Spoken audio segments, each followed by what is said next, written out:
In this video, we are going to see Environmental Protection Act, Air Prevention and Control of Pollution Act, Water Prevention and Control of Pollution Act, Wildlife Protection Act, Forest Conservation Act, Solid Waste Management Rules, Swachh Bharat Mission, Single-Use Plastic Ban, and issues involving enforcement of environmental legislation. Let's get started. Environment Protection Act. The Environment Protection Act was enacted in the year 1986. It was enacted with the main objective to provide the protection and improvement of the environment and for matters connected therewith. The aims and objective of the Environment Protection Act. The chief aims and objectives of the Environmental Protection Act 1986 are listed below. Number 1. Implementing the decision made at the United Nations Conference on Human Environment held in Stockholm. Number 2. Creation of a government authority to regulate industry that can issue direct orders including closure orders. Number 3. Coordinating activities of different agencies that are operating under the existing law. Number 4. Enacting regular laws for the protection of the environment. Number 5. Imposing punishments and penalties on those who endanger the environmental safety and health. The punishment includes a prison term of up to 5 years or a fine of up to Rs 1 lakh or both. This can also be extended for up to 7 years in cases. Number 6. Engaging in the sustainable development of the environment. Number 7. Attaining protection of the right to life under Article 21 of the Constitution. Forest Conservation Act 1980. The Forest Conservation Act 1980, an act of the Parliament of India to provide for the conservation of forest and for matters connected therewith or ancillary or incidental thereto. It was further amended in 1988. This law extends to the whole of India. It was enacted by Parliament of India to control further deforestation of forest areas in India. The act came into force on 25th October 1980. Important sections of the Forest Conservation Act. Section 1. Title and Scope. The law applies to the whole of India except for Jammu and Kashmir. However, when Article 370 was removed, it meant all laws at the central level became applicable. Section 2. Restrictions of forest being used for non-forest purposes. This section lists restrictions where state authorities can't make laws regarding forest without the permission of the central government, which means that clearing forest land for the planting of tea, coffee, spices, rubber, palms, oil-bearing, medicinal plants. Section 3. Advisory Committee. As per Section 3 of this Act, the central government has the power to constitute an advisory committee to advise on matters related to the approving as under Section 2 of this Act or any matter referred by the central government connected with the preservation of forest. Section 3A. Penalties. This Section 3A was added by the amendment made in 1988. According to this section, whoever violates or abets the violation of any law contained under Section 2 shall be punished with simple imprisonment for any prescribed term which may increase up to 15 days. Section 3B. Section 3B deals with the cases in which the offence is made by the authorities or government departments. In such cases, it says that the head of the department shall be considered guilty, although if he proves that it was not done without his knowledge or that he exercised all due diligence to prevent the commission of such offence. Section 4 deals with power to make rules. It states that the state central government may, by notification in the official gazette, makes rules for carrying out provision of this Act. Section 5. Repeal. This section of the Act repealed the Forest Conservation Ordinance 1980. Conclusion. The forests are very important to our nature as they maintain the ecological balance, but a frightening rate of deforestation all over the country has started causing ecological imbalances and harm to our environment. The Forest Conservation Act 1980 was passed with the aim to protect the forest by controlling the rates of deforestation. Swachh Bharat Mission, Swachh Bharat Abhiyan or Clean India Mission is a countrywide campaign initiated by Government of India in 2014 to eliminate open defecation and improve solid waste management. The mission aims to make India an open defecation free country in 5 years Under the mission, 1,34,000 crore rupees will be spent for construction of about 11 crore 11 lakh toilets in this country. To accelerate the efforts to achieve universal sanitation coverage and to put the focus on sanitation, the Prime Minister of India had launched the Swachh Bharat mission on 2nd October 2014. Swachh Bharat mission is very important considering the condition of sanitation, cleanliness and hygiene in India. The advantages of cleanliness are: cleanliness promotes mental clarity, regular hand washing can prevent the spread of infections, a clean environment automatically boosts our self confidence, cleanliness gives a fresh and good look to our surroundings.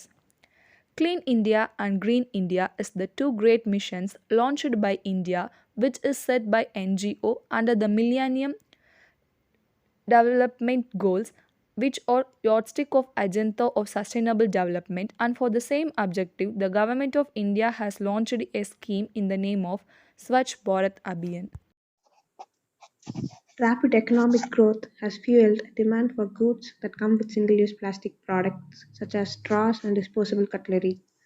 Since July 1, 2022, India has banned the manufacture, import, distribution and sale of single-use products with low utility and high littering potential.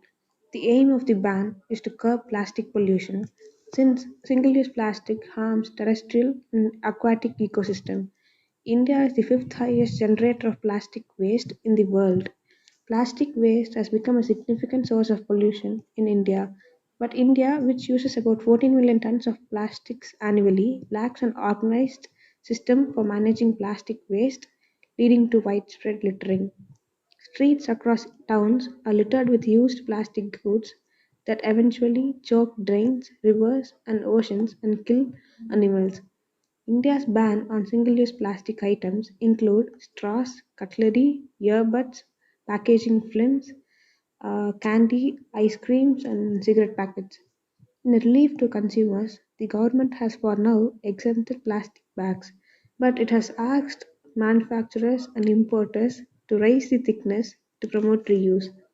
Some experts believe that enforcing the ban might be difficult, so the government has decided to set up control groups to check any illegal use, sale, and distribution of single use plastic products. According to the United Nations, plastic waste is at epidemic proportions in the world's oceans, with an estimated 100 million tons dumped there. Scientists have found large amount of microplastic in the intestines of deep-dwelling ocean mammals like whales. So it's very much important to reduce the use of plastics in our day-to-day life. Solid waste management. Solid waste management includes the process of collection of waste and treating or disposing of the same. It is important for a student to identify the source of solid waste. Solid waste management is one of the most important in geography and it is a part of social studies. The source of waste management are solid domestic garbage, solid agriculture waste, construction waste, and the solid waste material from the various industry and more. Solid waste management. The scientific disposal of waste, solid waste through the segregation, collection and treatment and disposal in an environmental sound manner minimize the adverse impact on the environment. The local authority are responsible for development of infrastructure for collection, storage, segregation and transportation, processing and disposal of the municipal solid waste. The feature of solid waste management rules 2016. The source segregation of the waste has been mandated to channelize the waste to wealth by recovery, reuse and recycle. No person should throw, burn or bury the solid waste generated by him. Wildlife Protection Act.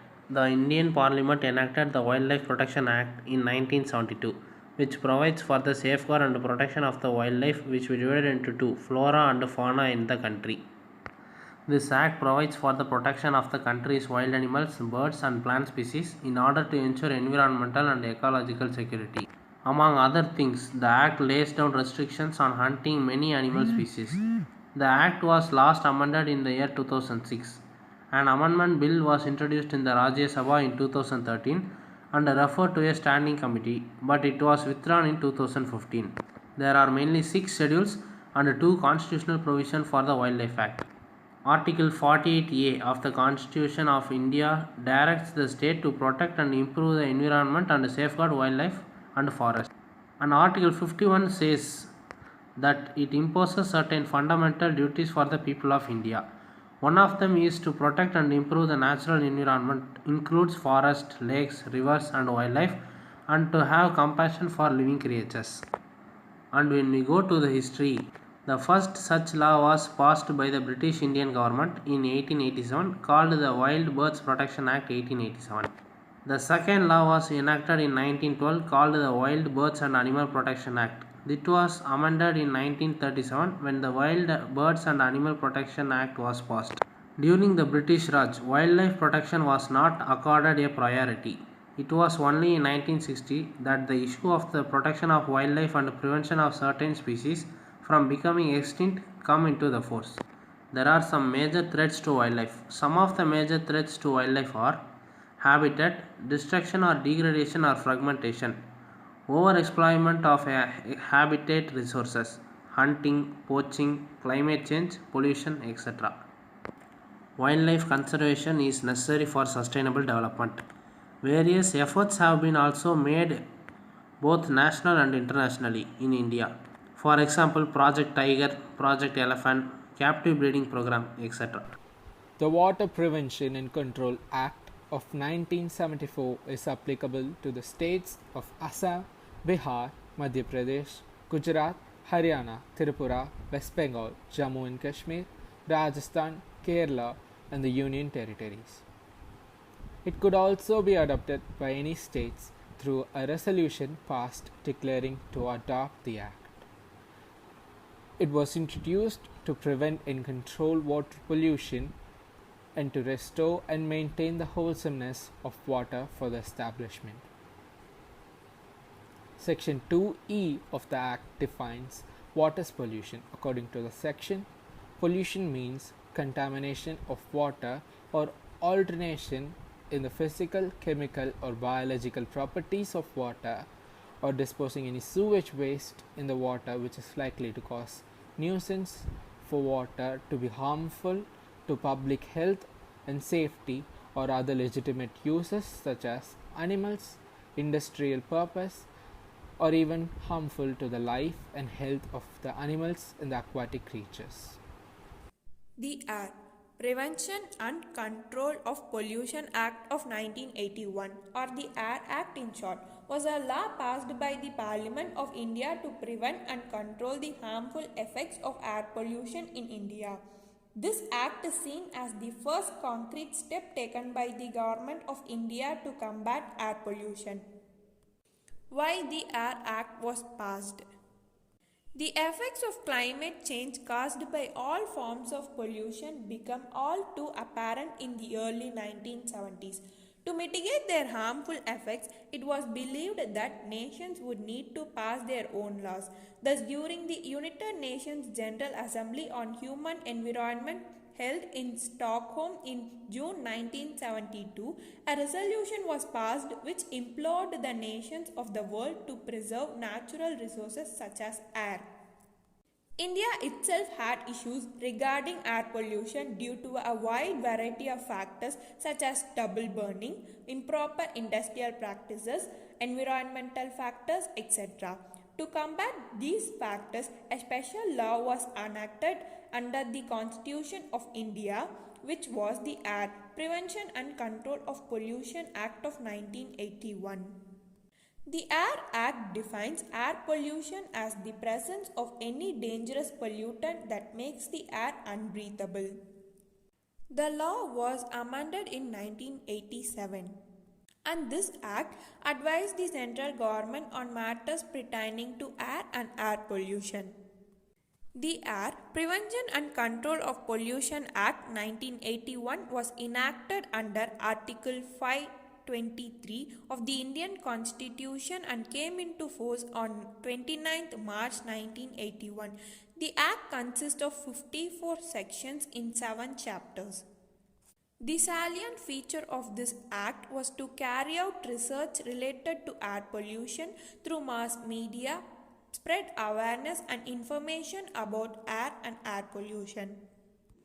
Issues involved in enforcement of environmental legislation in India.